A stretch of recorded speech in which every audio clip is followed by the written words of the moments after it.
ایک وظیفہ بتاتا ہوں، یہ آج کل کے پیروں کے وظیفے نہیں، میرے نبی کوئی بڑے وظیفے نہیں بتاتے تھے، بڑے چھوٹے چھوٹے مختصر۔ ایک صحابی نے عرض کی یا رسول اللہ رزق کی تنگی ہے، کوئی وظیفہ بتا دو۔ اب آج کل کو جو پاکستان کے حالات ہیں سارے ہی لوگ تنگی کا شکار ہیں، تو چاہے زراعت ہے چاہے تجارت ہے، کھلم کھلا نقصان ہو رہے ہیں، ہماری ہر فصل کروڑوں کے گھاٹے سے ہم بیچ رہے ہیں۔ تو میرے نبی نے فرمایا، انہوں نے کہا یا رسول اللہ کوئی وظیفہ بتائیں، تو میرے نبی نے فرمایا ادم علی الطہارہ یوسع علیک رزقک، باوضو رہا کر تیرا رزق بڑھ جائے گا۔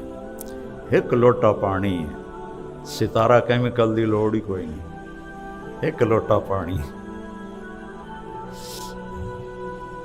باوضو رہو۔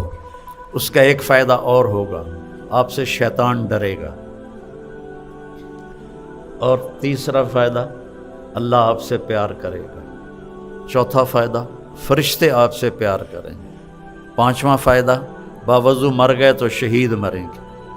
تو اتنی چیزیں اس وضو کے ساتھ جڑی ہوئی ہیں، تو پھر نماز پڑھنے کو بھی دی چاہے گا۔ صرف وضو کے کرنے کی سستی سے بچے نماز چھوڑ دیتے ہیں، باوضو رہا کرو، اللہ رزق بڑھائے۔